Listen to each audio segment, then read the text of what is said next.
तो बच्चों, यह भक्ति और योग ज्ञान लास्ट में इतना गजब का साथ देगा आपका, सब देह मोक्ष हो जाएगा। तो कोई दास पागल नहीं, कोई स्वार्थी नहीं, आपसे कुछ लेना नहीं, केवल देना देना है। इतना करो, भक्ति करो, इन बातों ने छाती में धर लो। देख भगवान भी देख रहा है, उसके घर जाना है।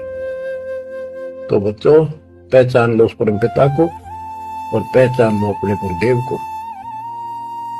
परमात्मा आपको मोक्ष दे, आपको सद्बुद्धि देकर रखे, आपको भगवान की याद बनी रहे, सतलोक याद रहे, काल का कष्ट भी याद रहे, यहां भी सुखी रहो, सतलोक में सदा सुखी हो जाओ। ये दास का आशीर्वाद है। सत साहिब।